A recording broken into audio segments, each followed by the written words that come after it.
அனைத்து நண்பர்களுக்கும் வணக்கம். நம்ம போன கேள்வியில் உங்கள்கிட்ட கேட்டிருந்தேன் இல்லைங்களா, ஒரு 6 கேள்வி கேட்டிருப்பேன். அதுக்கான ஆன்சர் இருந்ததில் நான் எடுத்துகிட்டு வரல, தப்பாக எடுத்துக்காதீங்க. நான் அடுத்த தேர்வு வைக்கும் போது ஃபுல் டெஸ்ட் வைக்கும் போது நான் சேர்த்து சொல்லிடுறேன். நேற்று நம்ம பார்த்ததில் வந்து ஒரு கேள்வி தவறாக இருக்குங்க, அதை திருத்திக்கோங்க. என்னன்னாக்கா, நம்ம அந்த கடமை கண்ணியம் கட்டுப்பாடுன்னு சொல்லியிருப்போம். கடமை கண்ணியம் கட்டுப்பாடு இது மூணுமே வந்துட்டு பார்த்திங்கன்னா நமக்கு அண்ணாவோடதுங்க. கண்ணியம் கட்டுப்பாடு இது மூணுமே வந்து நம்ம எதில் இடம்பெற்ற நமக்குன்னு பார்த்தீங்கன்னாக்கா அண்ணாவோடது. அகிம்சை அப்படின்னு ஒன்று வந்துச்சுன்னா அது காந்திதுங்க. ஓகேவா, இது வந்து நமக்கு அறிஞர் அண்ணாவோடது. அகிம்சை அப்படின்னு வந்துச்சுன்னா அது வந்து காந்தியோடது. ஓகேவா, இது ரெண்டுமே கொஞ்சம் மாற்றிக்கோங்க. அது ஒன்று மட்டும் மிஸ்டேக் ஆயிடுச்சு நேற்று. இன்றைக்கான வீடியோக்குள்ளே போயிடுவோம். இன்றைக்கி முதல் கேள்வி என்ன கொடுத்துருக்கான்னு பாருங்கள். நமக்கு தம்மை கவர்ந்ததாக காந்தி குறிப்பிடும் தமிழ் கையேடு யாருடையது? இதில் 2 விஷயங்க பார்க்கணுங்க. ஒன்று வந்து பார்த்திங்கன்னா, காந்தி வந்து எங்கேருந்து தமிழ் படித்தார் அப்படின்னு பார்க்கணும். அவர் தமிழ் படிக்க ஆரம்பித்தது தென்னாப்பிரிக்காவிலே படிக்க ஆரம்பிச்சிருப்பார். அடுத்ததாக வந்து பார்த்திங்கன்னா, நமக்கு காந்திக்கு 2 நூல் நம்ம ஃபேமஸாக சொல்லலாங்க. ஒன்று வந்து தமிழ் கையேடு, இன்னொன்று வந்து திருக்குறள். ஓகேவா, திருக்குறள் வந்துட்டு காந்தியை மிகவும் கவர்ந்த நூல்னு கொடுத்துருப்பாங்க. ஓகேவா, திருக்குறள் வந்து காந்தியை மிகவும் கவர்ந்த நூல் சொல்லியிருப்பாங்க. இந்த தமிழ் கையேடுன்றது யாரோடதுன்னா நமக்கு ஜி போப் அவர்களோடது. ஓகேவா, ஜி போப்போட நூல் தான் வந்து தமிழ் கையேடு. அடுத்த 2வது கேள்வி பாருங்கள். காந்தி தமிழகத்திற்கு வருகை புரியாத ஆண்டு. இதில் காந்தி வந்து பார்த்திங்கன்னா நமக்கு ஒரு 3 வருஷம் தமிழ்நாட்டுக்கு வந்திருப்பாருங்க. என்னென்ன இந்த இயர்னு சொல்கிறோம் பாருங்கள். முதலாவதாக வந்தது வந்து 1919 சென்னைக்கு வந்திருப்பார். சென்னைக்கு எதுக்கு வந்தார்? ரயில்ரோட் சட்டத்தை பற்றி பேச வந்திருப்பார். ஓகேவா, அடுத்ததாக வந்து பார்த்திங்கன்னா நமக்கு 1921. இப்போ வந்து பார்த்திங்கன்னா இந்த டைமிங்கில் வந்துட்டு இது வந்து ரொம்ப முக்கியமானதுங்க. அவரோட உடையில் வந்து மாற்றம் நடந்தது. ஓகேவா, எளிய உடைக்கு வந்து மாறினது வந்து இந்த வருஷம்தான். ஓகேவா, எளிய உடை அந்த தோற்றத்துக்கு மாறினது 1921. 1937 வந்து சென்னையில் வந்து இலக்கிய மாநாடு நடக்குது. அதுக்கு வந்து தலைமை ஏற்க வருவார். ஓகேவா, அந்த இலக்கிய மாநாட்டுக்கு தலைமை ஏற்க வருவார். அதில் தான் நம்ம உபேசா பேசியிருப்பார். அதை பார்த்துட்டு இந்த பெரியவரை நிலையில் நான் தமிழ் கற்றுக்க விரும்புகிறேன் அப்படின்னு சொல்லியிருப்பார். ஓகேவா, அதெல்லாமே முக்கியம். இதில் பார்த்திங்கன்னா வருகை புரியாத ஆண்டுன்னு பார்த்திங்கன்னா நமக்கு 1938. இந்த வருஷம் தான் அவர் வரல. ஓகேவா, அடுத்து பார்ப்போமா. அடுத்ததா, காளிதாசனின் தேனிசை பாடல்கள் எதிரொலிக்கும் இடமாக தாரா பாரதி கூறுவது எங்கெங்க சொல்கிறார் அவர்? காவிரி கரையில். காளிதாசனோட பாடல் வரிகள் எங்கே எதிரொலிக்குதுன்னா நமக்கு காவிரி கரையில் எதிரொலிக்கும் சொல்கிறார். ஓகேவா, அடுத்ததா,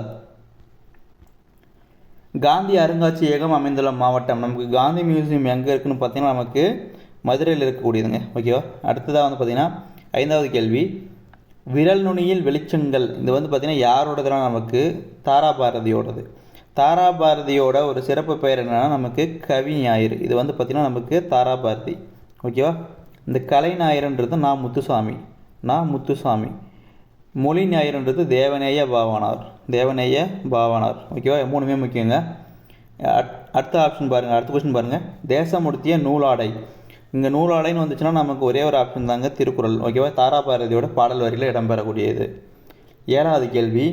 வேலு நாச்சியாரின் அமைச்சர்னு கேட்டிருக்காங்களா. இதில் வந்து பார்த்திங்கன்னா நமக்கு சின்ன மருது, அப்புறமா வந்து பார்த்திங்கன்னா பெரிய மருது. இவங்க 2 பேருமே வந்து யாருன்னா தளபதி.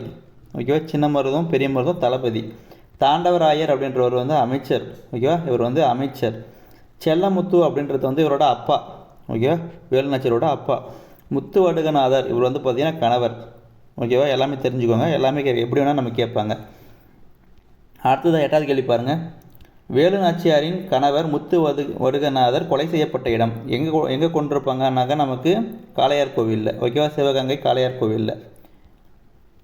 அடுத்ததாக பாருங்கள் 9வது கேள்வி. வேலு நாச்சியார் சிவகங்கையை மீட்ட ஆண்டுன்னு கேட்டிருக்காங்களா. நமக்கு எந்த வருஷம் சிவகங்கை மீட்டிருப்பாங்கன்னு பார்த்தீங்கன்னா 1780 சிவகங்கையை மீட்டிருப்பாங்க. இதில் 30ன்றது வந்து பார்த்திங்கன்னா அவரோட பிறப்புங்க. 96ன்றது அவரோட இறப்பு.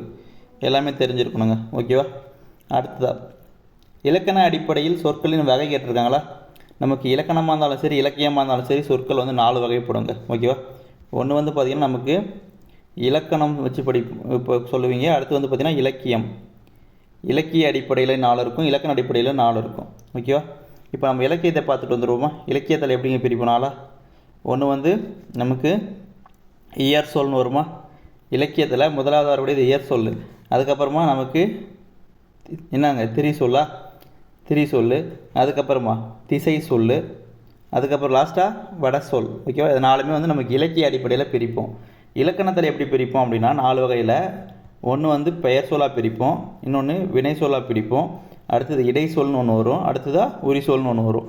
இது 4 டைப்பில் தாங்க பிரிப்போம். மொத்தமாக இது ரெண்டுமே தெரிஞ்சிருக்கணுங்க. ரெண்டுமே கம்பைன் பண்ணி படிச்சுக்கோங்க, உங்களுக்கு நல்லாயிருக்கும். ஓகேவா?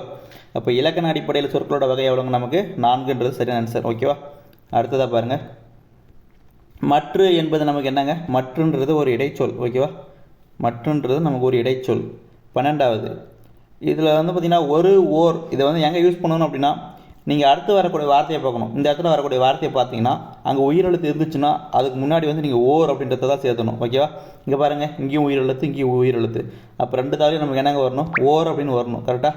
ஓர்னு வார்த்தை எங்கே வருது? டி ஆப்ஷனில் தான் வருது. இதுதான் கரெக்டு. ஓகேவா? அடுத்தது 13வது கேள்வி, சுதேசி நாவாய் சங்கம் தொடங்கப்பட்ட ஆண்டு கேட்டிருக்காங்களா? இது வந்து பார்த்திங்கன்னா எந்த வருஷம் தொடங்கியிருப்பாங்கன்னா, நமக்கு வங்க பிரிவினை எப்போங்க ஆரம்பிச்சிருப்பாங்க? 1905. 2 ஆப்ஷனுமே 4 இருக்கும், ஒன்று மாற்றிக்கோங்க. ஓகேவா? இப்போ வந்து பார்த்திங்கன்னா நமக்கு 1906 தான் ஆரம்பிச்சிருப்பாங்க. ஓகேவா? 1906 குறிப்பாக வந்து அக்டோபர் 16 இந்த டேட்டில் ஆரம்பிச்சிருப்பாங்க. ஓகேவா? முக்கியமாக தெரிஞ்சுக்கோங்க. அடுத்ததாக 14வது கேள்வி, தொழிற்சங்க தலைவராக இருந்த பெருமைக்குரியவர். நமக்கு தொழிற்சங்க அந்த தலைவராக இருந்தது யாருன்னா நமக்கு வஉசி. ஓகேவா? இவர் தான் வந்துட்டு நமக்கு தொழிற்சங்க தலைவராக இருந்திருப்பார், தூத்துக்குடி சைடு. ஓகேவா? மிக முக்கியமானது. அடுத்ததாக தமிழ் மொழியின் உபநிடதம் என போற்றப்படுவது எதுனா நமக்கு தாயுமானவரோட பாடல்கள். ஓகேவா? தாயுமானவரோட பாடல்களை தான் நம்ம தமிழ் மொழியின் உபநிடதம் சொல்லி சொல்கிறோம்.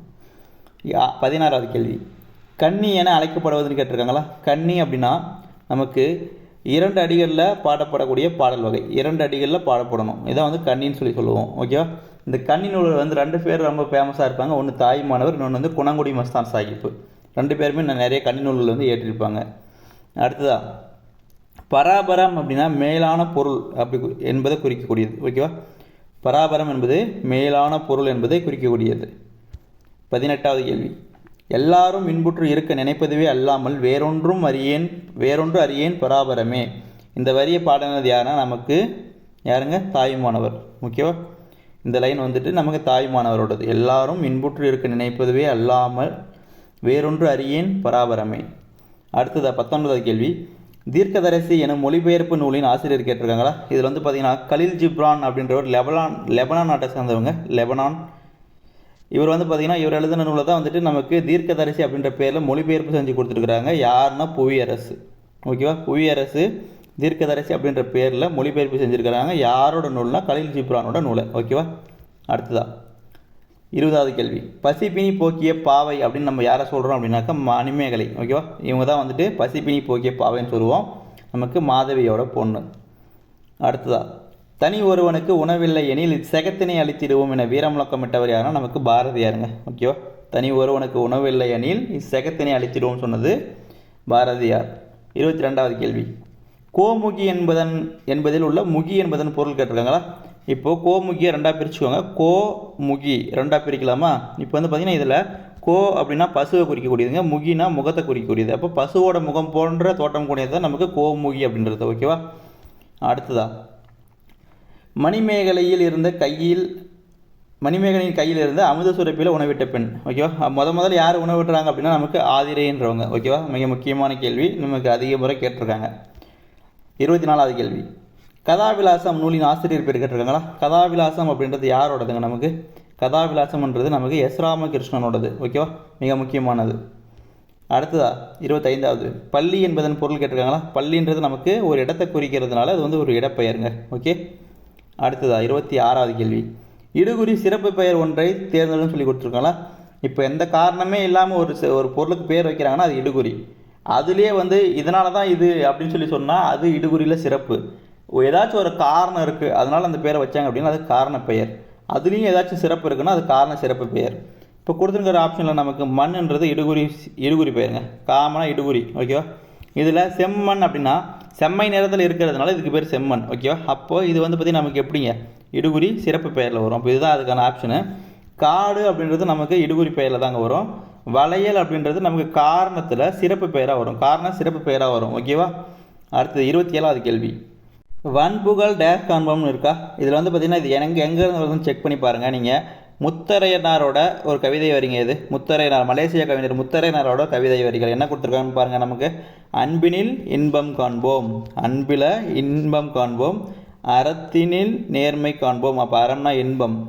வன்புகழ் கொடையில் காண்போம். அடுத்தது வந்து பார்த்திங்கன்னா வன்புகழ் கொடையில் காண்போம் வரும். வலிமையை போரில் காண்போம். ஓகேவா, வலிமையை போரில் காண்போம், இதுதான் அவரோட லைனாக இருக்கும்.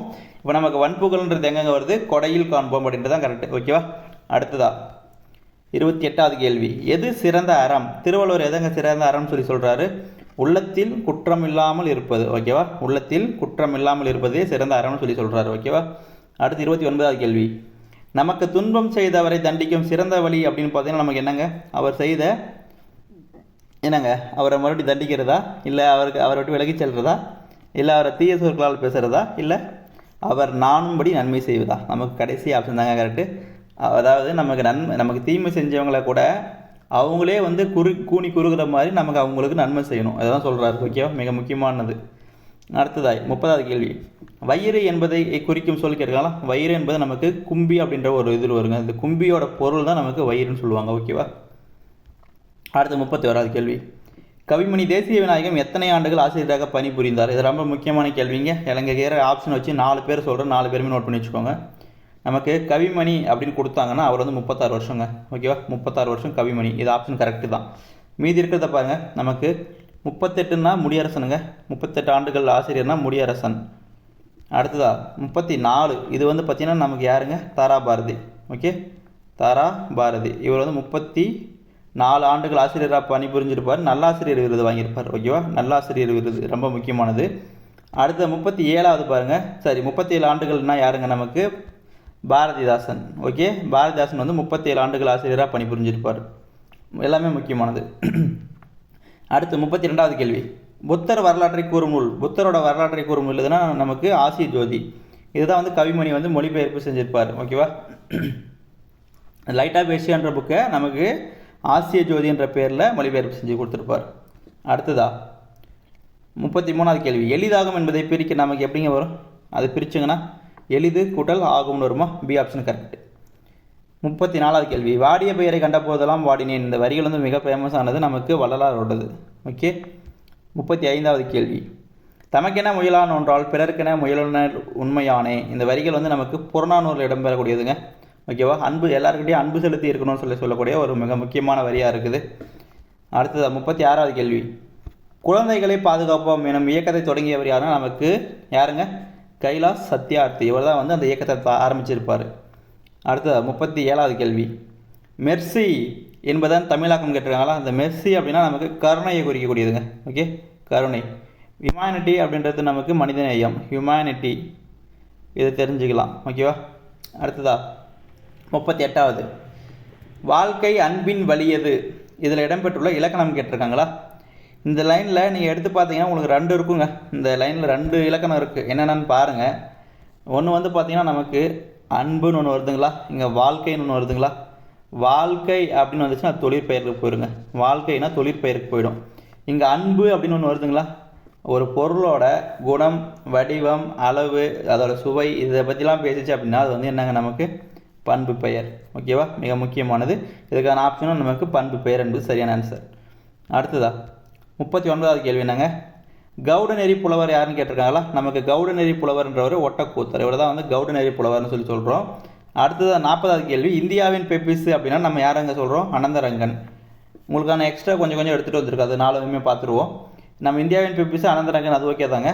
தொண்டுக்கு முந்து தலைமைக்கு பிந்து அப்படின்னு சொன்னது யாருன்னா நமக்கு யாருங்க, மு வரதராசனார். மிக முக்கியமானதுங்க, அதாவது தொண்டு செய்கிறதுக்காக முன்னாடி வரணும், உங்களுக்கு தலைமை பொறுப்பு கொடுக்குறாங்கன்னா நீங்கள் பின்னாடி போயிடுங்க அப்படின்னு சொல்கிறாங்க. ஓகேவா, அடுத்ததா இன்னொன்று கொடுத்துருக்காங்க, என்ன கொடுத்துருக்காங்க பாருங்கள், தான் நேரில் கண்டதும் கேட்டதும் அறிந்துள்ள செய்திகளை சித்திரகுப்தனை போல் ஒன்று விடாமல் குறித்து வைத்துள்ளவர் அப்படின்னு சொல்லிட்டு நமக்கு அனந்தரங்கனை யார் சொன்னதுன்னு பார்த்தீங்கன்னா நமக்கு வாவேசு ஐயர் சொல்லியிருக்கிறாரு. ஓகேவா, மிக முக்கியமானதாக தெரிஞ்சுக்கலாம்.